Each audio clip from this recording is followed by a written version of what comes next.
Hey everyone, welcome back to another video. So, as we know, there are dozens of different vampire origin stories from series to movies, books, all of which give their own take on how the species or the first vampire originated. Some are really cool, some are not so cool and just plain ridiculous, but we're not going to look at the ridiculous ones today. We'll save that for another video. Today we are going to look at the 5 best vampire origin stories of all time. Now guys, I'm not a mind reader, so I may not have your favorite origin story on the list, so make sure to comment down below and let me know. Anyway, let's kick it off with number 5, Dracula 2000 Judas Origins. Now let's just get something clear from the off here guys. This is a terrible movie. I've recently ranked it on my list of the 10 worst vampire movies I've ever seen. I even criticized their initial decision to place Judas into this story because of how out of place it was, and I felt it was just a Hollywood move to incorporate a religious aspect to Dracula's origins. But it's so different from anything else out there that I actually ended up liking the story concept.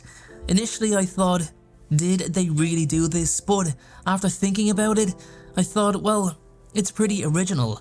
Anyway, the story of Dracula's origin and basically the origin of the species was centered around Judas Iscariot, one of the 12 apostles. Judas betrayed Jesus for 30 pieces of silver, which resulted in the latter's torture, crucifixion, and eventual death. Judas was so racked with guilt over his betrayal, especially after he seen how much his Lord suffered, he was no longer able to live with his actions, so he hung himself from a tree close to the cross where Jesus initially died. He was successful in ending his life until God restored him with a life that was cursed with an unbearable, insatiable thirst for human blood, making him the first vampire. Dracula was also not willingly laid to rest, but instead captured and imprisoned in a sarcophagus under Carfax Abbey, which was eventually turned into a museum. He was released in, the year 2000, spanning the events of the movie. As I said, I don't like the movie, but I really do enjoy the originality of the vampire concept. It's different from the other origin stories out there, and I can't believe I'm saying this because it's such a bad movie, but the origin story does deserve some credit. Number 4, Vampires from the Strain.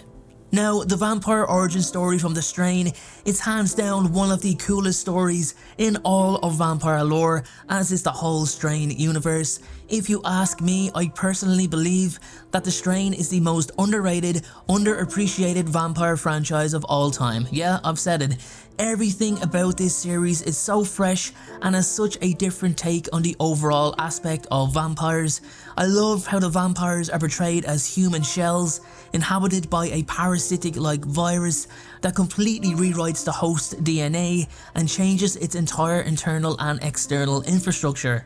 The way they project the stinger to not only feed but also infect the victim simultaneously is brilliant, in addition to how they are all tuned into a hive mind operated by the Master. Fun fact, the vampires from Blade 2 are early concepts for the vampires that ended up being in The Strain, as they were created by the same man, Guillermo del Toro. The Master is one of 7 ancient vampires known as Strigoi. They were all one part of the body of Archangel Ozriel before his fall from heaven. Every body part, the legs, arms, head, torso, was individually reborn as an ancient who would then unleash the curse or the gift of immortality through the worm. The Master, one of the 7 ancients, grew tired of the other 6 ancients' laws and rules and sought to acquire domination of the world by himself. He infected as many humans as he could in order to create an army large enough to gain total control. This is my favorite vampire series of all time, and its vampire origin stories is nothing short of brilliant. If you haven't seen this series, then I highly recommend watching it. It's incredible. Number 3, Vlad the Impaler. Could it be a best vampire origin stories video if we didn't have the legendary Vlad the Impaler as part of it? I certainly don't think so, that's for sure. The 2 most notable retellings of his story came in 1992's Bram Stoker's Dracula and 2014's Dracula Untold.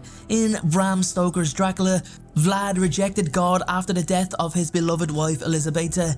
He swore he would never rest and would return with the powers of darkness to wreak havoc on the world.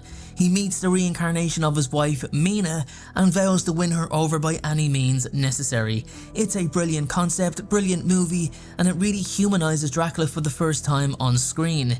The vampire had been the evil count for so long with the intent to spread his darkness, but this Dracula did it for love, as did Vlad Tepes from Dracula Untold, but his origin story is a little different. Vlad, in a desperate attempt to save his people, made a deal with the vampire Gaius Caesar in order to gain the powers of darkness and defeat the Turkish army. The origins of the species actually lays with Gaius Caesar, who himself made a deal with a demon in order to be granted power and immortality. Aware of unleashing such darkness into the world, the demon tricked Gaius into imprisonment in Broken Tooth Mountain, where he would remain until he could find someone worthy of passing his power onto, which he found eventually in Vlad Tepes. Both of these vampire origin stories are absolutely awesome. I love them, and as I said a moment ago, there couldn't be such a list without Vlad the Impaler. Number 2. The Vampire Diaries. Who doesn't love the Vampire Diaries, the Originals and Legacies franchise? Okay, fine, I bet there's a few, but I'm certainly not one of them. The Vampire Diaries is one of the best vampire series of all time and gave us some of the greatest and most impactful characters. It also gave us the backstory and a history of how vampires came to be, and no, there was no Dracula, thankfully, and that's nothing against Dracula. I just mean it in terms of a different, fresher direction for the show's take on vampire origins.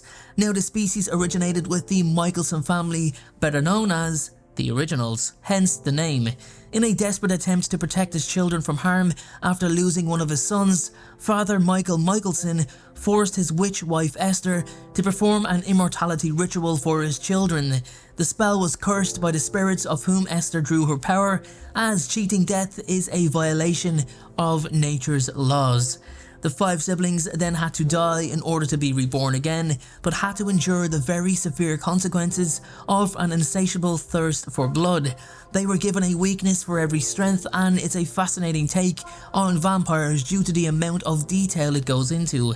The Originals became so popular, they even spanned a spin-off show that lasted 4 or 5 seasons that gave us more vampires, more witches, and more of Klaus daggering his siblings whenever he felt like it. Number 1. The Vampire Chronicles. The Vampire Chronicles is, in my opinion, the greatest vampire franchise ever created. It is responsible for the resurgence of vampire mania in the mid-70s and 80s, and I haven't actually read a Chronicles book from Anne Rice that I didn't enjoy.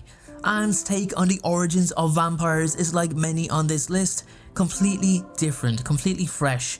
The first ever vampire to exist from this franchise was Akasha, the Queen of the Damned, the Great Mother, the holder of the Sacred Core, which allows all vampires in existence to, well, basically exist. Akasha, a cruel and inhumane ruler of Kemet, modern-day Egypt, was inhabited by the blood-lusting spirit Amel, who was able to intertwine itself with Akasha's body as she was on the brink of death. This gave Akasha immense power, immortality, and consequently, the spirit's bloodlust, which consumed her completely. Now, Akasha, along with her husband King Enkil, whom she turned into a vampire, both drank to the point of losing the will to drink. They became living statues, unwilling to rise to their feet, unwilling to do anything after living for so long. It was only through Lestat's musical influence did the Queen find the strength to actually want to exist again, as it was something she never heard before. It was new.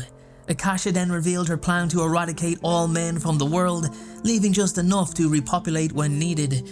The story goes into so much detail.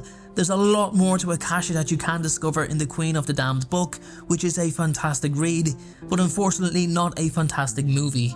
If you want to check out my Vampire Chronicles playlist where I cover the life of certain characters in deep detail, then you can do so by clicking the card right here and continue your viewing journey with the channel.